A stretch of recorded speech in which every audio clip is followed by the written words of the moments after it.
morning. Our visit presented by Marcus and Mack, voted best law firm, best personal injury lawyer 3 years in a row, and the Best of Indiana County contest. Visit them online at marcusandmack.com.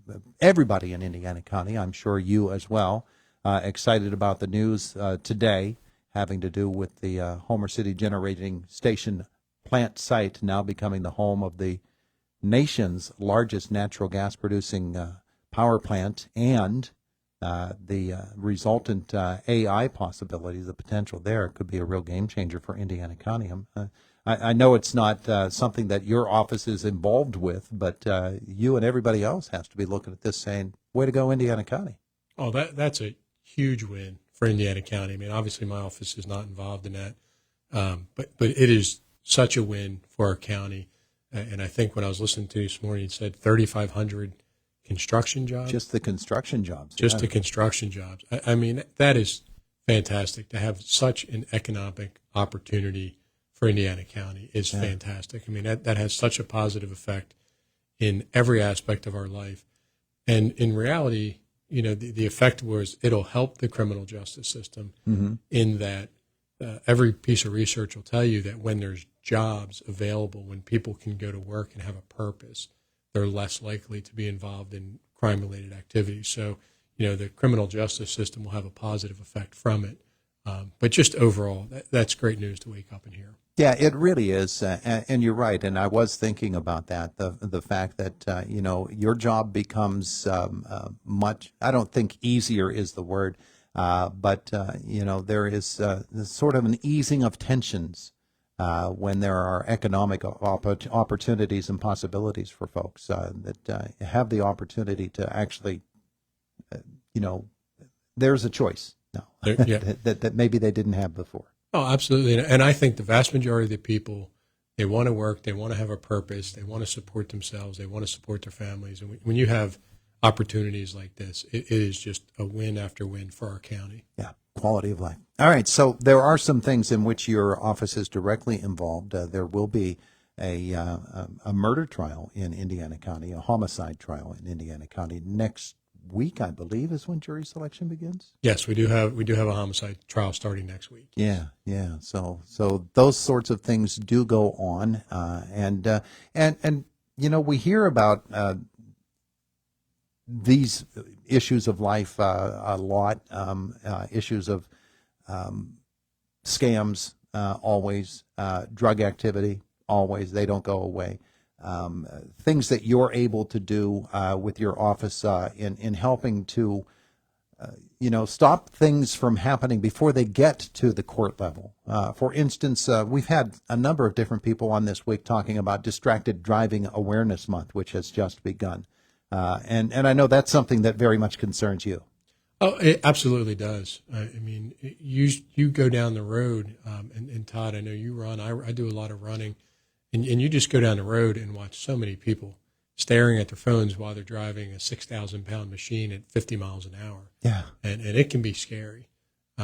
So, you know, really raising that attention that, you know, when you're looking at your phone, just in that short period of time, and I see all sorts of numbers and distances, but, you know, when you look down at your phone at something that's really not that important enough to not stare at the road. You know, you're driving a football field, 3 football fields down the road. You're putting yourself at risk. You're putting others at risk. So I know that we are all trying to raise attention to this issue with, you know, putting the phone down. Wait till you get there. If it's that important, pull over. Yeah. Or have your passenger read it out to you. There really isn't anything all that important that you shouldn't be paying attention to the road. Yeah. Well, one of the great things about my particular vehicle that I drive is I'll get the notification and it'll ask me, do you want me to read it out loud? So it'll read the text. It'll compose a text back if I want it to text back, and I never have to take my eyes off the road. It's that advanced, and those are wonderful technological advances. But the bottom line is, you know, a phone can be a distraction. A pretty girl walking down the sidewalk can be a distraction. You know, your sandwich that you're holding and trying to eat while you're trying to drink and drive with your knees. Those are distractions. All of those things qualify as things that are very, very potentially dangerous. And I always say, if you say it out loud, you'll realize are you putting yourself at an unnecessary risk that you're willing to say out loud? Are you willing to strike somebody with your vehicle and be able to say, I hit you with my vehicle because I was looking at a text message from my fantasy football group? You absolutely would never want to be in that position. So, years ago, we never had these phones. We survived just fine getting from point A to point B, put it down. If it's that important, pull over somewhere. And sometimes you are waiting for an important message. You are waiting for an important call. Pull over and handle it that way, because nobody ever wants to hurt anybody.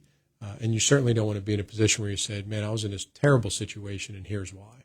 As technically advanced as our cars are today, the phone is just one thing that could distract you. That instrument panel is, they always say it's like an airplane cockpit. But there are so many different things your car is trying to tell you. And it always amuses me that my car will tell me, it'll give me this long textual thing to read saying, keep your eyes on the road. Well, then don't send me that and make me read it. So all those different things, distracted driving is not something that you want to mess around with. Yeah. Bottom line. And we all get busy. Part of it's not even just text messages in your phone. We're all very busy. We're working. We have to run in the grocery store. We got to get our kids 3 different places. We have to go stop somewhere and drop. We all just get very busy. And it's easy to say, it's hard to do. Just take a second and say, let's slow down. Let's make sure we get from point A to point B safe. Yeah.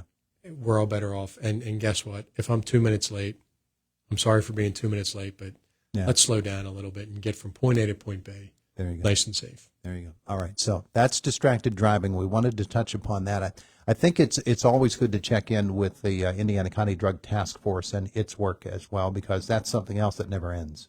It never ends. Our task force is working all the time. I know that the U.S. Attorney's Office just put out an individual that's gone to federal prison for a number of years. All these are cases that we're involved in. Our drug task force is growing. We're committed to continuing our operations. One of the benefits of the work we've been doing is we've made our job harder. We have been working so well in the last 5 years, putting drug dealers in state and federal prison for a lengthy period of time, that other drug dealers are seeing that, and either they're stopping, which is what we want them to do, or they're leaving the area. And we have noticed a number of drug dealers that are leaving our area because they know how aggressive our drug task force is in investigating and how aggressive we're prosecuting. So we're just going to continue that operation. We have great partnership with our federal authorities. We're working regionally, so the folks that think, oh, you know what, I'll just step over the river into the next county over. Yeah. I very openly telling you, we're able to still prosecute you there. We're still able to investigate you there. We're working more and more regionally to get after all the dealers. We don't want you here. We want our kids to be able to go down and play sports well. We want, there was a number of kids that went to a statewide science fair today at Indiana High School. We were dropping them off at 6:30. We want those kids to have a great community to grow up in. And, the message to the drug dealers is we want you to stop. We want you to get treatment if you need it. But if not, we're coming after you. Certainly don't want to give away too much. But when the drug community within a particular county begins to get used to seeing the same faces and can identify people as working with the police or as a part of something like the drug task force, are you able to maybe send some Indiana County folks to another county to operate a little bit there and have people from those other counties come and operate here? Is that the flexibility a part of what you do with managing a drug task force? I tell the people that they think they can recognize everybody and they think they know who's involved. Good luck. If you want to play that game, you're going to end up in state prison, because we work regionally. We work with individuals from the other side of the state that might come out here for a couple weeks and work with us. We work with some people that pretend to be involved with the school, and they're going around trying to meet people. When we had IU Patties, we had a large number of undercover cops and undercover people from out of the area that came in. So we utilize every tool in our toolbox. The people that are dealing drugs, they think that they know what's going on. We have officers that have been involved in those investigations for 30 years. We know every game, and we're going to use every tool in our toolbox to get after them. Indiana County District Attorney Bob Manzi with us. A few more minutes with you today. Senior Expo, is that coming up? Senior Summit 2025 is coming up. It's one of my favorite events of the year. It's going to be May 7th. It's going to be at the YMCA in Indiana County. They've again opened their doors, partnered with us. We hope to have about 150 to 200 folks there. It is a free event. It goes from 8 a.m. till noon. You can come there for the whole event. You can come there for part of it. All of our vendors are coming back. We have even more vendors joining us to be able to let seniors know what services they provide for in the county. We have a lot of our banks and financial institutions coming to help people. PennDOT's coming. We're going to have a station where people can freeze their credit. We're going to have a station where people can get notifications on their property. We really want to get out there and help our seniors and help everyone in our community because we don't want them to become victims of fraud. A lot of people are getting messages right now about tax frauds that are out there. I've gotten 3 text messages about Easy Pass, that scam that's going on. And we really want to raise that awareness because people work hard for their money and people work hard to have their property and their savings. And we want to make sure that they're protected. So please come out. It's a free event. We ask that you call Aging Services just to register. But if you wake up last minute and decide to come, even for part of it, we'd love to have you out there. There you go. May 7th at the YMCA. May 7th, YMCA from 8 to 12, and it's absolutely free. Beautiful. Indiana County District Attorney Bob Manzi, thanks so much. Thank you, Todd. You have a great day. It is the voice of Indiana County. It's WCCS 101.1 FM, AM 1160, WCCSradio.com. Boomer Sports next.